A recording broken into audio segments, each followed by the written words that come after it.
Hey everyone, it's Chop.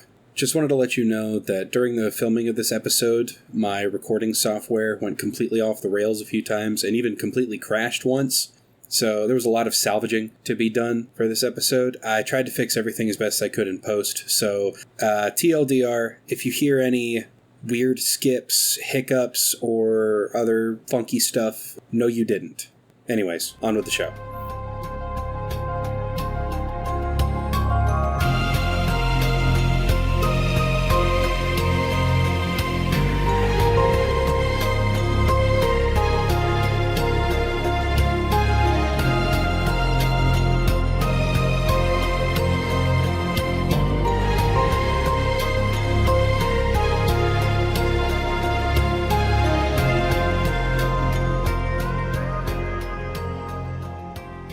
Pilgrims, prophets, and visionaries, good now, and welcome back to Baconspiracies.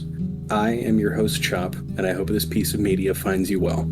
We have new episodes every Saturday, and you can find us on YouTube, Spotify, and Amazon Music. As always, I have two guests with me. Today I am joined by Cardtronaut. A pleasure.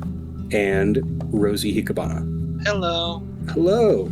How are you both doing? Doing well. I'm doing fantastic. Thank you, Chop. Awesome. Good to hear. So, what we are going to get into today is a little less on the ethereal and phantasmagorial side of this podcast. We're going to get a little bit more into the nonfiction side of things. We're going to get into history, notable battles, and religion, and how one may influence the other, and vice versa. We had a long-ass conversation on this a while back, and I don't want the exact same one, but I do want to try to find that vibe that we had, at least somewhat, and catalog it for, I don't know, the 12 people that we have here subscribed to this podcast in various places. I guess a good place to start would be Rosey's wheelhouse. We can start with the Crusades and what that very well entailed for Christians and the modern day. So, I was just about to say I can give you the floor, yap to your heart's content. So I was gonna say I don't have a history teaching or like a degree in history or whatever. It's just from what I've learned over my years, and I don't know. The Crusades were like just a really interesting concept because essentially you have correct me if I'm wrong any of this. You have these guys. You have Jerusalem and like all the Holy Lands and such. The people there just they live there minding their lives or whatever, and then you have people who adore Christianity and everything. They essentially believe they have more of a right to that land than others, so they just go in and try to like snatch that land up and decree as God's will. To me, stuff like that is like, I think this ties back into what we were talking about the other day with like the Leper King and everything like that. Like, I don't know if you guys ever seen Kingdom Under Heaven or whatever, but they had kind of like a unwritten kind of rule there that, well, at least in the movie, they like kept it a bit vague, if that makes sense. Like, not one side was getting over the other and things like that, because at the end of the day, they're all fighting for the same God. It's just they're fighting for their kingdoms before they're actually fighting for the right of God, because at the end of the day, that religion's going to stay there. It's all it is a guise for the kingdoms to try to take land in the name of a god. And to me, it kind of goes down the rabbit hole of like, oh, well, Christianity is just a ruse so people can manipulate things behind the scenes. And if it didn't happen, you wouldn't say that it did, but sometimes there are cases like that. But I feel like those take away from the actual good that religion gives us sometimes. Like, it gives us that little less. When times are tough and the beacons are kind of just dim, it's that last line that we have to hold on to. It's something for when you don't got nothing. I would definitely go so far as to say that Christianity, or even religion as a whole nowadays, is, I don't want to say watered down, but definitely diluted in such a way that coerces or manipulates people to move towards an ulterior motive of sorts. I mean, it kind of got to that point when the Pope got a Twitter. I'm just saying. I mean, God damn it. In a serious and direct way, I think the word you were looking for is divided. Yeah. Yeah. Very, very divisive now. It's a very divisive topic. It's always going to be, depending with how look at the variations of the Christian faith, let alone just those of the Abrahamic faith. Those of the Abrahamic faith would be the Christians, the Muslims, and the Jews. All have their specific sects, different ideologies, different beliefs, different stances and viewpoints, and they could be either quite similar or very radical from the original doctrinal design. Christianity, for example, you have the Lutherans, which were more focused on the actual religion itself and to not be undermined by the interests of man. The Lutheran sect of Christianity is absolutely fucking ridiculous. You know what they believe in? They don't believe in a heaven per se. They believe that when you die, you're just dead. Well, it is a major branch of they are a basically branch off of being Protestants. Yeah. But Protestants believed in like afterlife, though, didn't they? I didn't say they were one-to-one. I said they were a branch of Protestant. Yeah. Oh, okay. Yeah, because by Protestants you mean the whenever I think of Protestants, I always refer to like the Salem witch trials and things like that. Like, just you can't have fun, you can't have like any sort of like they believed that sin was like very slippery slope, so they were like very keen on like just. In the case of the Lutherans, it was also because, for at least of the time when it was created of the 16th century, Martin Luther just disagreed with the church's practices as he had seen it as corruption, as he's seen it more as corruption and corroboration. Oh. The reason why Martin Luther caused a schism in the church itself when he had posted on the door to his local church his formal list of issues within the church and just the sect as a whole in the area. And the reason why it had caused a schism was a lot of the wider public agreed with him and sided with him on his stance. You just learned me something, though, because I didn't know the Lutherans were made by or like founded by Martin Luther. That's where the name comes from. I mean, it makes sense. Yes, it's in the name. Their primary theology is revolving around Martin Luther, the 16th century monk. You guys also notice that pretty much every like denomination of Christianity, they were formed almost entirely because the Catholic Church kept pissing everybody off. That does add up. Like, it's like one of those things like I didn't really notice until you said it. Well, it's also what I do find interesting though about Catholicism is also the fact of it's still. You do have to be careful or specific because you could be referring to when you say Catholicism, most people's interpretation is Roman Catholicism. Because the Holy Roman Empire. Although that was like a at least for me, because before like it changed to the Holy Roman Empire, they went off of Greek. Well, they went off a derivative of Greek gods, didn't they? Yes, actually, the Greeks Roman Catholicism did use the Greek pantheon. They just renamed the characters. Yeah, they were like, hey, these gods are pretty cool. We'll also worship them, but we're just going to name them. It is kind of interesting because one can argue that the Sol system, which is our solar system, is named after both the Greeks and the Romans because of the Romans being a derivative of the Greeks. The Greeks came before the Romans. Well, that's normal. But did they have any beliefs before, like they adopted like some of the Greek pantheon into theirs? I'm not too well versed in Greek history for me to actually go off on that. I respect that. I know some of the mythos, but not in that direction that we're going at. Yeah, for our listeners, we're not experts by any means. We're not experts. This is just a bunch of like mid 20-somethings interpretation of what we've come to know. I'm a Smite player. Thank you. Oh yeah, man, I think I just lost all respect for you. God damn. It's okay. But, so, like, for example, the Sol system, the Sol is quite literally the derivative of Helios, which is from Greek. Mars is the Roman adaptation of Ares. Jupiter is Zeus. Zeus. Saturn, Fuck, I forgot which one Saturn is. They actually took Kronos. Kronos was actually pulled, which actually has not a god, but a titan, who is the father of Zeus. Oh, you were saying Saturn? Yeah, fucking... That's actually a good question. I can't remember off the top of my head. It is Kronos. You were right, Rosie. I was like, actually, I was right, because yeah. that is... Yeah, it's yes. Kronos. Yes, that is actually Look correct, at because me. I just remembered of because of Francisco Goya's painting of Saturn devouring his son. Yeah, Kronos was the Greek... He was the Greek god of time and the titan that overthrew his father, Uranus. Or I guess, Uranus. Come on, let's be honest. It's Uranus. Uranus. It's my anus. Uranus, my anus. Anyways, or back on this real quick is, yes, Saturn is based off of Kronos.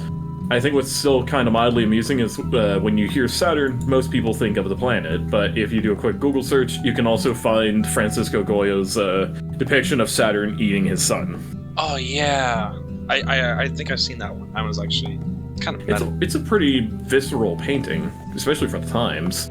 But back on topic, on the various adaptations of Christianity, when it came to Christianity such as Catholicism, it's so much like Catholicism was around the sacraments and the roles of tradition and the importance of the saints and I forgot what the last one would be. It's been forever since I've actually practiced Catholicism. I found something of amusement, and I just posted in the little funny chat. They made a little action figure of Francisco Goya's Saturn devouring his son. We'll use this actually as a good segue into what I was about to get at. Okay. And that is the Greek adaptation. It's like the Greek interpretations of certain mythos. As we talked about the Romans interpreting Greeks, we'll talk about, you remember the Sphinx? Yeah. Yeah. How it's seen as a icon of royalty and a sacred icon in Egyptian culture. Mm-hmm. If you were to look at the Greeks' interpretation of it, it was seen as treacherous and vile. Now the question is it still depicted the same way? Like half man, half cat? No, it's similar in design, though slightly altered. That's what I mean, though. Similar in design. You have these... I've talked about stuff like this before, not necessarily on the podcast.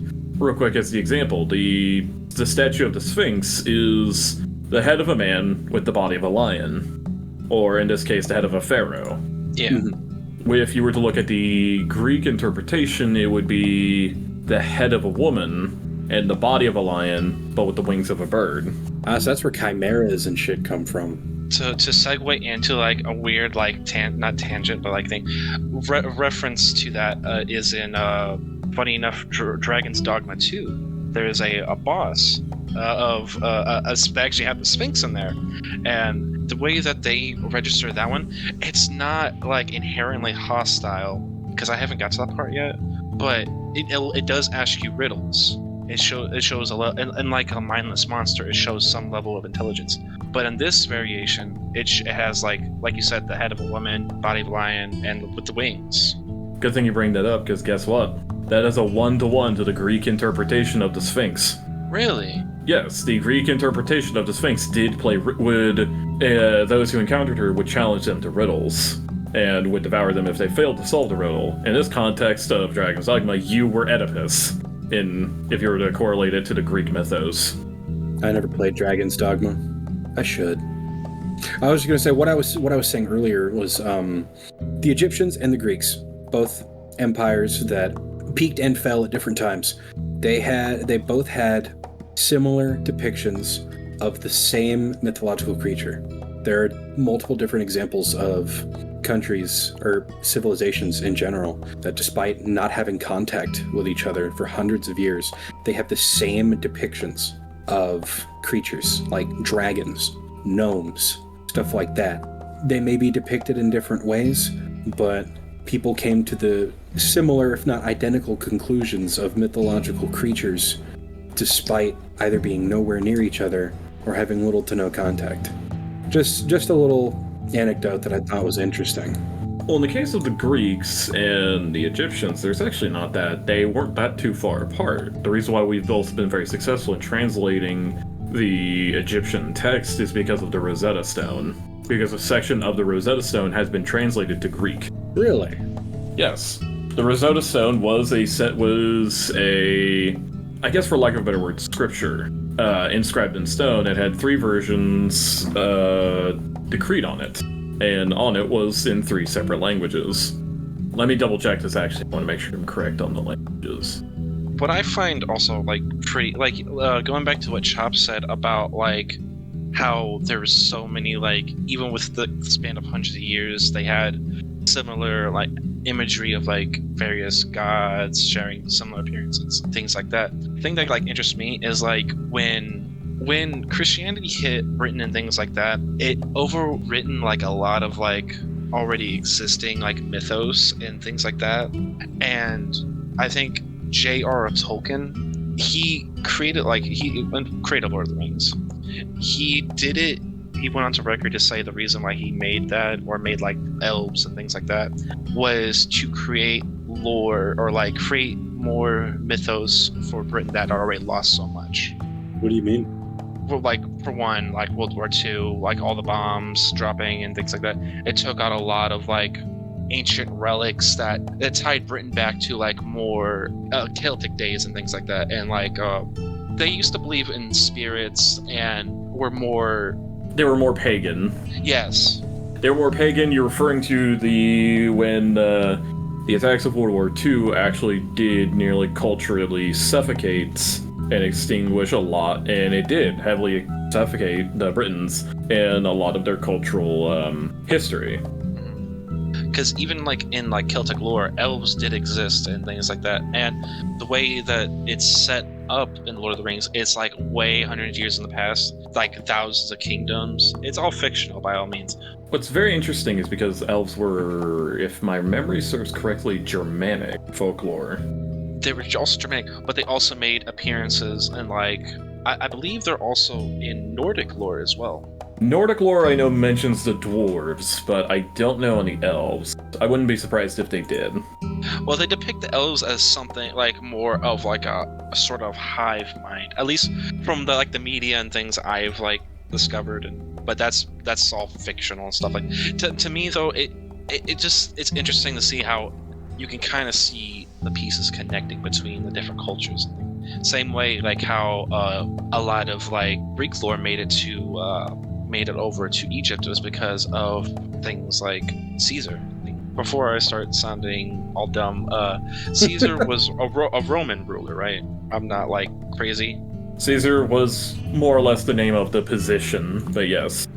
Oh, Caesar was position. Okay. Sorry, no, correction. You're referring to Julius Caesar. I misinterpreted this. Caesar that's the name of the emperor of the time. It was just cool to me. I don't know. Go on. Sorry. So the Rosetta Stone did actually have, if I recall correctly, 3 different translations, but the one that we were able to go off of was from the Greeks, the Greek translation. We were very fortunate of this because of Alexander the Great, as when he had attacked and effectively conquered Egypt, their language predominantly became Greek. Oh. When you refer to Egypt, you have to remind yourself of, are we discussing ancient Egypt or the pseudo-modern Egypt? Because their empire's relevance varies very drastically. How do you mean? What I mean by this is... Give me a second here. Oh, that was weird. Yeah, Tess, can everyone still hear me? Yeah. Yeah. Okay, Everything okay? I was trying to search something in Google saying that it's refusing connections at the moment. Yeah, I don't know. It was doing that to me earlier.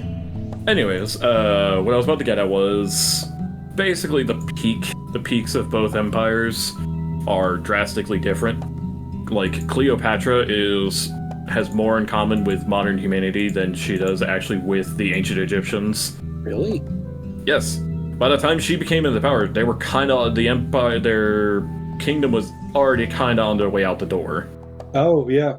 Cleopatra was the ruler whenever Egypt was absorbed by the Roman Empire, because I think that was around 30 BC? Let me check. Yeah. She was their last active ruler as a kingdom. That was for like 21 years.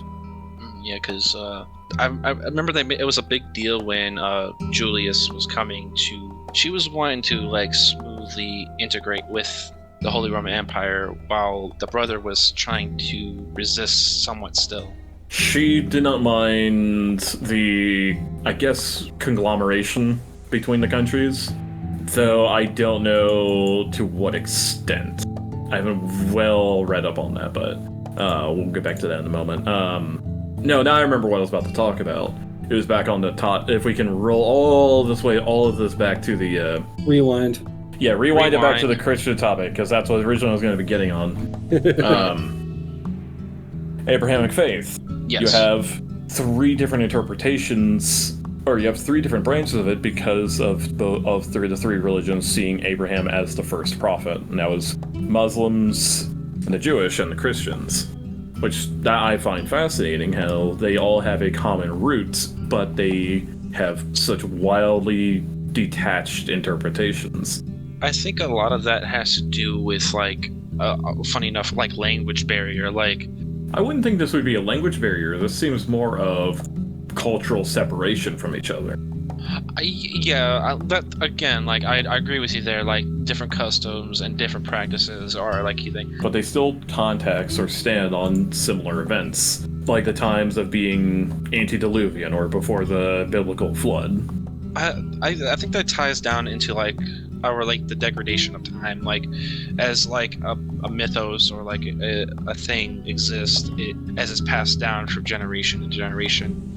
I wouldn't say it's time wearing it down, it's just failure to upkeep it accurately over time. Time is not wearing it down, it's the people itself just not maintaining the same level of quality.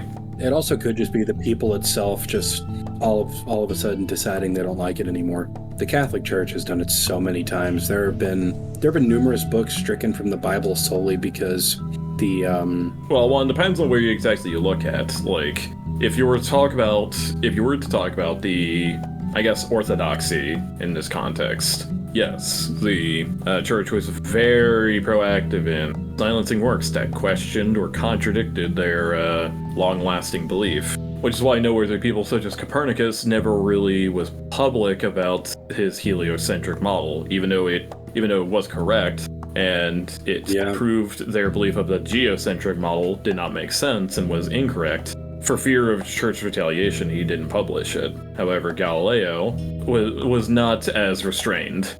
Galileo wasn't having any of that shit. Galileo, for his troubles, did get eventually put under house arrest for his actions, and a lot of his works were considered blacklisted in the public archives, but that still didn't stop the nobility or those who just had enough wealth from still contacting his services. Well, before the house arrest, he was still able to be contacted and could still spread his stance and viewpoint. So by the time his house arrest had been put in, he had already gained a following. Copernicus and Galileo were both not seeking to undermine the church. They were just wanting to make sure that the church was actually preaching what was correct. In his opinion, he thought he had restored it to the original true interpretation that had been lost to time, or that had been warped through time.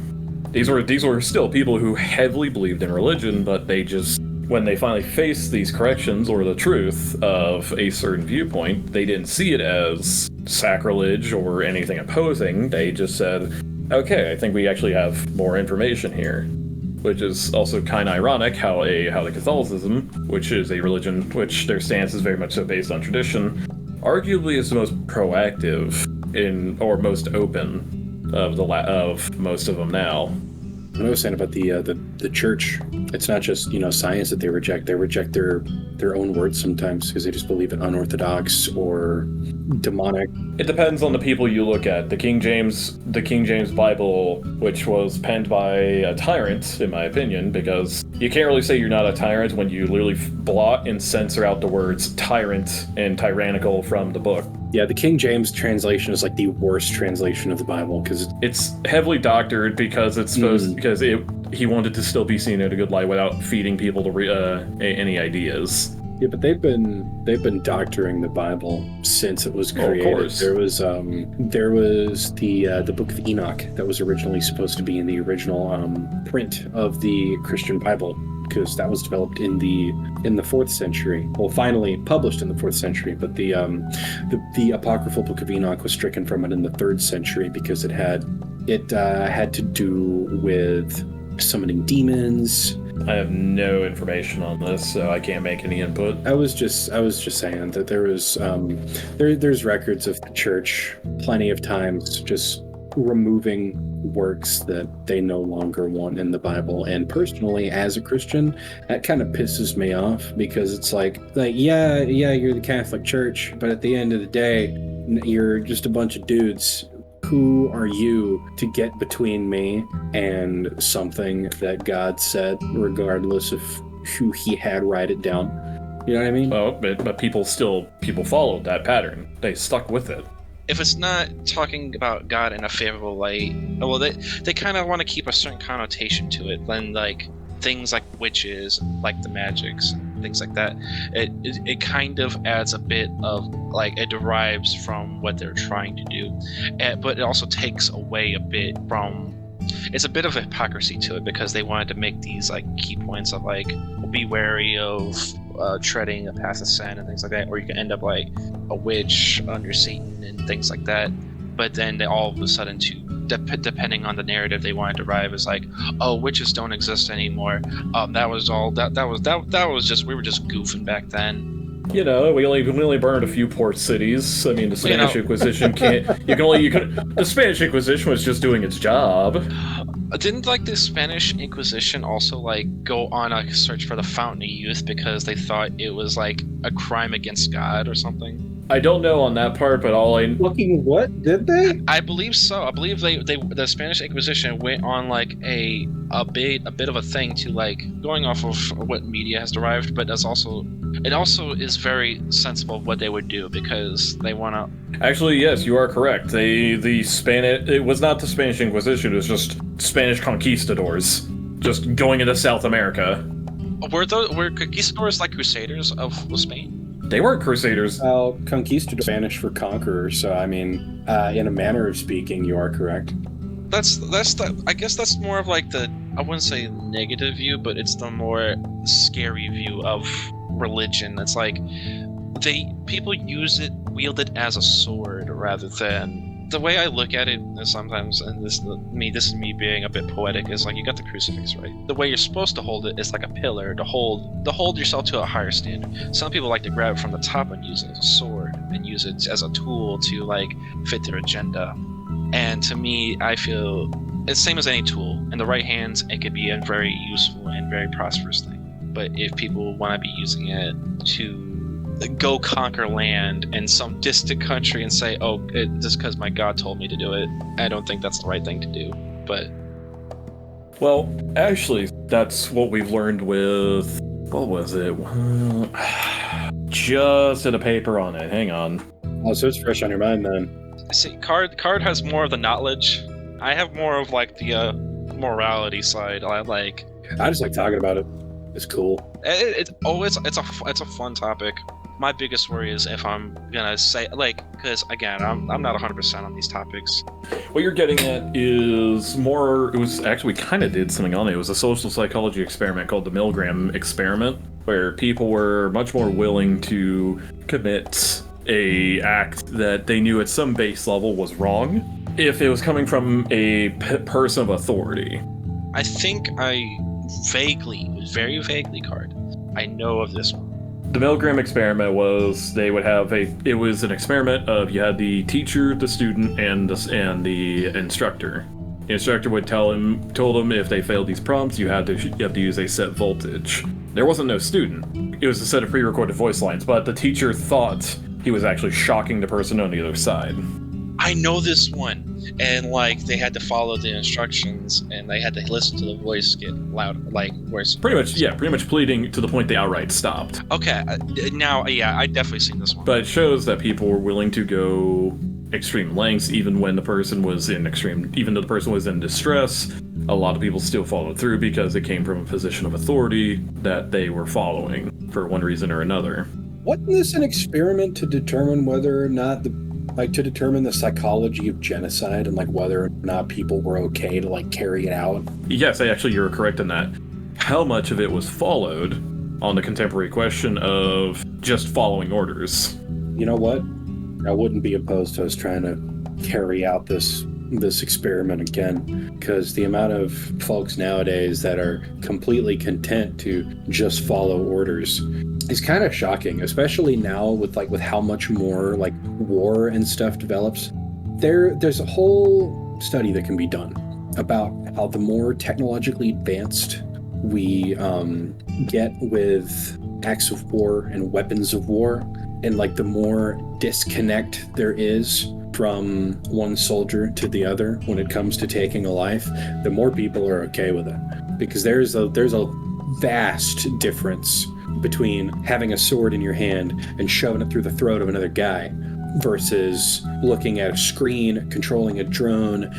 That drone's got a warhead on it and you drive it into a truck full of people. Physical isolation. Yeah, it's like at that point the mind's like, oh, it's like a video game, and there's like a disconnect between that and, oh, these are real people. You're able to disassociate from it a lot more directly. Not fully, but a lot more directly from just actually being there in physical person, because you know at the subconscious level that is a person, but you're not dealing with the direct ramifications of it immediately. You're not risking yourself at that line either. If you're like in this context, you're not actually there, you're just operating the drone. That same like that psychological trait of like, so we have people who have like psychopathy, or psychopaths in general. I believe there was a study showing like it was a desirable trait back in like the medieval days to have some people who were a bit more dissociated and a bit more colder than like normal people, because those are the people that you would want, like say for like Vikings or like conqueror ships. Those are people you want on your crew, is people who can take a life or follow your orders to such a degree, and they can do it unfeeling and just do what is told of them. I wouldn't say it's fanaticism, but I feel like something's a bit tied into that. Fanaticism and zealotry would imply religious doctrinal values. What you're looking at is people who, and you're right, the word would be psychopathy. And it's like that disconnect. Well, psychopathy by definition just refers to a disorder or mental illness. In this context, we could be talking about people who are more apathetic, people who really apathetic, or just outright disconnected.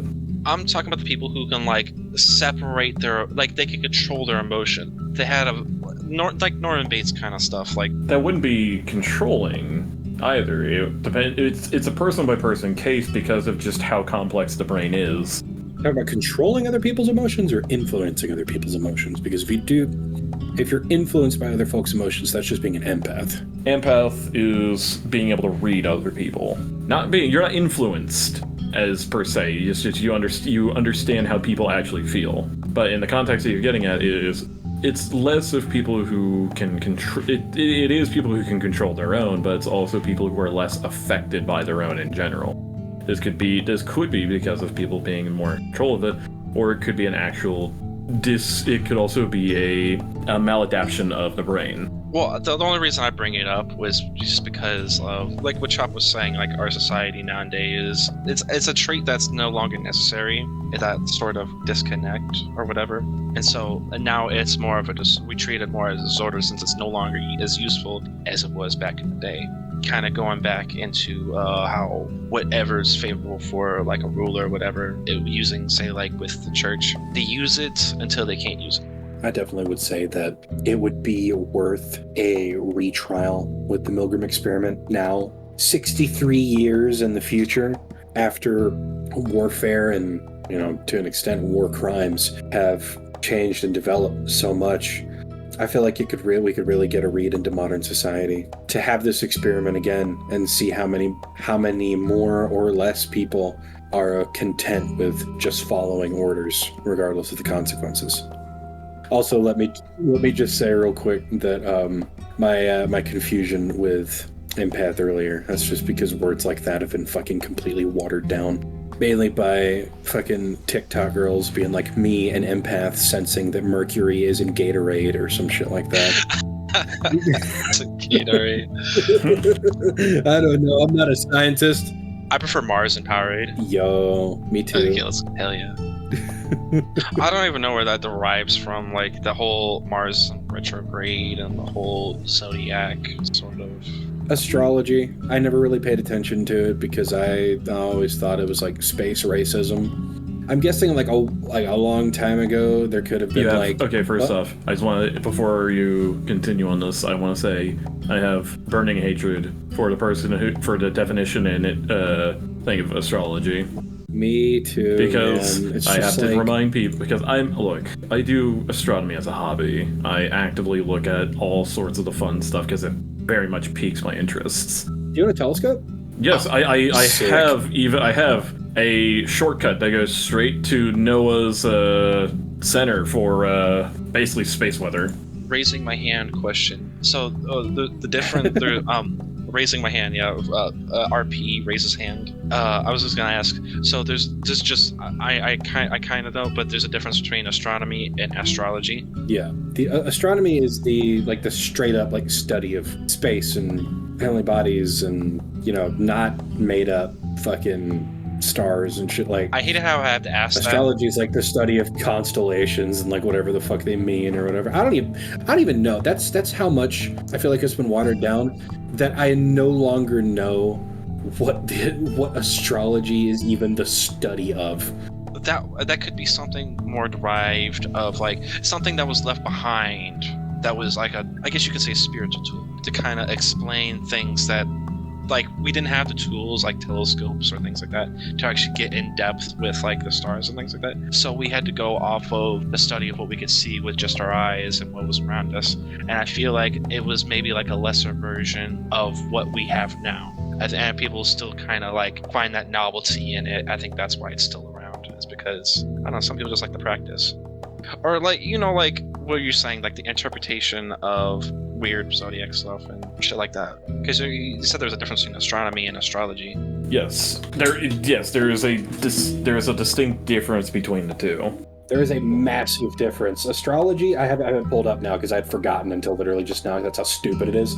The study of the movements and relative positions of celestial bodies interpreted as having an influence on human affairs and the natural world. Literally just as stupid as it sounds, and if you look at all the astrology writers, they all look like fucking Valley Girls. Dude. I'm not trying to sound mean, but they do look like they are the type of they do look like the people who would buy essential oils and think it works. Yeah, no, they look like they would fall for a snake oil salesman hook, line, and I was gonna say isn't the same thing the beginning of an Elder Scrolls game where you had to choose your summon sign in the sky and that derives your character. Pretty much that's what they think happens.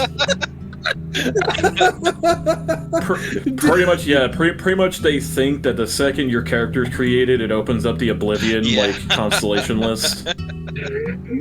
Dude, if my astrology sign meant that I could fucking touch a rock and get a power that increased my carry weight or whatever, I'd give a little bit more of a shit about astrology. Dude, if it gave me the power to just outright say no you or magic isn't real, you idiot. Yeah, I'd go. Or there's that one stone where you can just summon the dead. Yeah, with no level cap.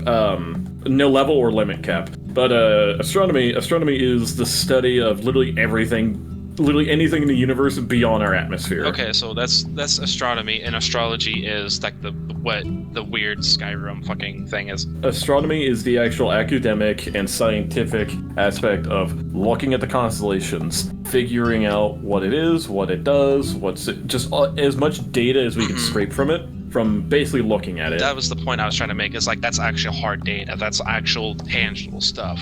Yes, actually, also, if you're ever curious, you can go onto NOAA.gov and find all the space weather conditions and such. I was just saying, though, for when we didn't have the tools to actually find the weather out in space and things like that, it was for more of us as humans who didn't have much I think it's cool. Like, we did what we could. Like, we tried to interpret to the best of our ability. Try to perceive what was around us before we even knew what was out there.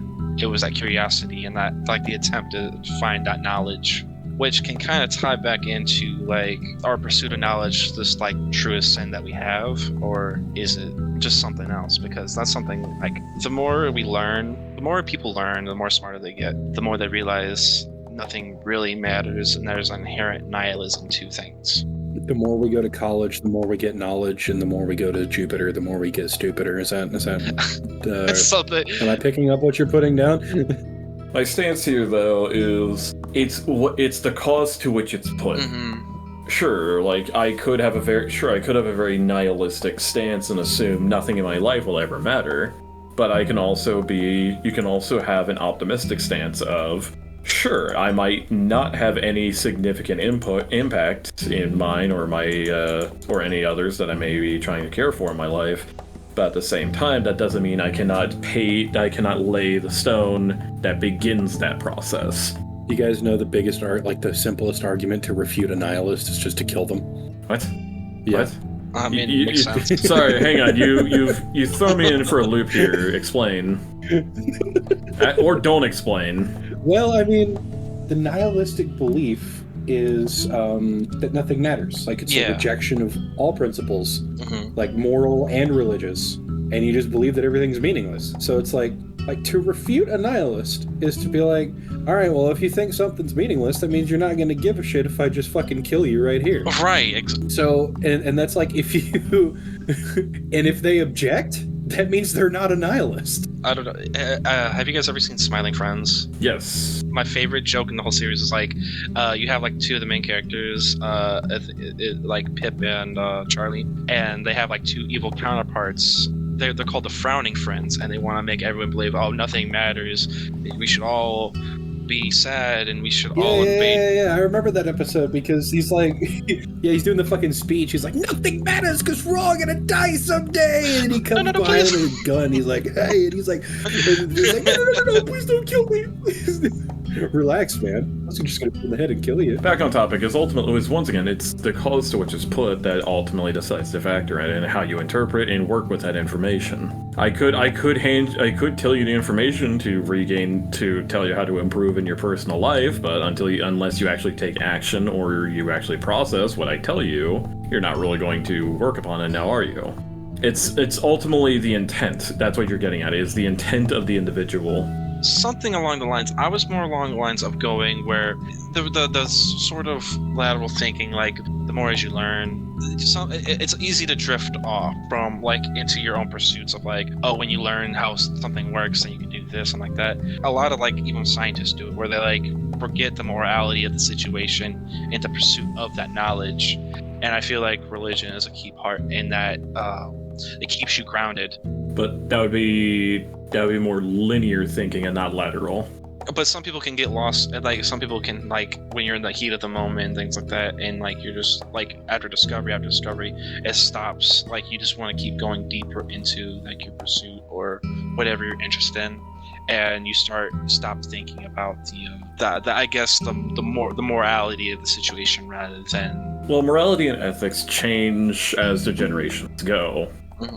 A constant argument people have had is times were better than what it was before, or than what it is now. It's like, maybe in some aspects, but no one can actually use that argument as... I mean, we got running water. No one can really use it as a strong argument, as if you were trying to say this like a few let's say you're 24 and said, man, it wasn't this bad 20 years ago because you were 4. You could not really comprehend or perceive the issues of that time. So you were oblivious, you were blind to what was actually going on in the background. Yeah, definitely. That's looking back, I really had a whole different perspective on especially the crisis of the financial crisis of 2008. I forget that was a part of American history. Yeah. Because I was 9 years old playing fucking shitty movie tie-in games on my PS2. I didn't have a care in the world. Kong. Oh, I love the King Kong Peter Jackson game. I loved it. Dude. Hey, well, hold on. That is not crappy. That is actually a gem. Oh yeah, no, a lot of them were hidden gems. People just overlooked them because they were so cheap. But it's like, I've already seen the movie. Why do I need to play the game? Man, that was like the greatest days of like just creativity with your games. Like you just had games just about random shit. Me in 2008, during the financial crisis, Kid Me was just playing RuneScape. So Kid Me was playing Citizen Kabuta. I was playing Toss the Turtle on Newgrounds.com. see, my parents didn't like me getting on Newgrounds because of the content, but they didn't say anything about mini clips. Yo, mini clip. They didn't say anything about mini clips, and now I was on there before the spyware got added. Well, I was actually about to say we're getting pretty close to the we're about to time block here. Oh, okay. Alright, cool, Yeah. cool. So I mean, we covered a lot. We've been all over the world. Mr. Worldwide. Would you guys be opposed to a part 2? I wouldn't mind this. I'm definitely down. I wouldn't mind. I'm learning. As we're talking, I'm learning more. Yeah, no, that's kind of why I started this. Like I said in episode 1, this isn't really for anybody in particular. It's just like, you know, Kind of documentation. people learning shit and documentation, cataloging conversations we'd have anyway. You know what I mean? Yeah, hell yeah. I like that. You know, just chilling out, just talking, drinking a little bit of water. Just vibing. That's the beauty of starting a podcast from nothing. Is nobody knows what to expect. Also, Card, I gotta admit, the knowledge that you have on this sort of subject, I'm really impressed with, and that is something not to snuff at. You were on your things with dates and stuff. I'm like, dang. What are you getting your degree in? I'm actually Yeah, just what's your focusing degree? on getting my general courses done first. I haven't fully decided. Are you fucking serious? You got all this? You got all this knowledge, and you're just Yeah. like, Dude, oh, this is the stuff you have off I hand. have a I wouldn't say morbid curiosity. I have a borderline morbid curiosity. If I find something I don't know, and if it piques my interest enough, I will proverbially just vivisect that topic, just finding everything I can about it. So, like, what I meant to get at earlier, before we do a final send-off, it's like, despite the church being also very restrictive, it had also been probably one of the most progressive in terms of educating the world on research and knowledge. Take, for example, how an Augustine monk and pea plants effectively bridged the connection of Darwin's theory of evolution. Really? Yes. Gregor Mendel, who was an Augustine monk, with the aid of his pea plants, had inadvertently helped Darwin bridge his theory of evolution and common ancestry, which at the time was being refuted by the church as being, I wouldn't say blasphemous, but going against the teachings, and also questioned by skeptics of the time, saying that there is no link. I had a quick question. So this is just me like going based off like the mythos of things like that. Does this tie into the myth of like when you have it's like someone like a demon or like the devil or demon or whatever, that if you throw like chickpeas on the ground, they have to count them? That's Or I something don't know like which that? one you're getting at exactly, but also but you have to remember a lot of common belief back then of people suffering from the proverbial demon was people with actual mental disorders, or mental or physical disorders that actually could not operate normally, and they didn't know any better. If you had a person having a seizure on the floor, this was before time of psychology. You couldn't just have the person actually go in for an MRI scan and figure out what's actually going wrong. Yeah, that shit was the wild fucking West. They'd be like, yo, you got ghosts in your blood. You should do cocaine about it. You got hot blood, dance it away. Dance away. Dude, yeah, hot blood. That was such a weird fucking theory. Back in the day, though, say like if a person had the unfortunate getting struck by lightning in like Greek times, the rule was you cannot touch the body because it was like they consider that like retribution from the gods, and if you interfered that, you'd get that sort of problem on yourself. I mean, it's not really that far off from how the Mongolians never touched water except for drinking. Oh yeah, Mongolians really just worship Yes, water. their patron deity was a water spirit. They were also very agnostic. They didn't really question or discourage people's religions. They were very agnostic in the terms of, one of these religions is correct, we just don't know which, and so to avoid the ire of their respective gods, we'll let them worship it. Getting into the Mongols and their religion is a whole nother can of worms. We'll probably have to get into that into another episode. I will be excited for that one. Yeah, Hell yeah, it's me a too. very good deep dive in history and how oddly progressive they were in a lot of fields. Y'all will have to join us for the continuation of that. Before our send-off, do y'all have any online projects or anything like that going on that you'd like to plug here? Where can we find you? I'm VR chat. If you see me in VR chat, say hi. I'm a huggable person. I'll give you hugs. These arms are ready to eat for everyone. You know, that's just how I am. These hands are rated E for everyone, but I'll just deck you instead. Look, I'm the king of never wanting anything. If you wish to talk, let me know. Fair enough. Subscribe to this chop. He is a wonderful person and just a very down-to-earth person. Yeah, Aw. subscribe. Muffin. As much as he may be a physical pig, he is not in spirit or personality. Yeah, spiritually, he is beyond a pig. He's a boar. No, that would be worse. I'll take that as a backhanded That's a very compliment. backhanded compliment. But all right, everybody. Are you wait, just calling him? Man, you are quite. I just realized what he said. You directly called him pig-headed, and then you doubled down. I called him a boar. Alrighty, everybody. Well, thank you for tuning in to another episode of Baconspiracies. Card, Rosey, thank you for coming on. To our listeners, thank you for joining us in the dance of putting our proverbial snouts to the ground and sifting for forbidden mushrooms on the path less traveled. And as always, be the cryptid that you wish to see in the woods. And remember, the most pagan thing you can do is converting to Christianity. Have a good night, everybody. Wait a minute. Hold on there, Chief. Hold on.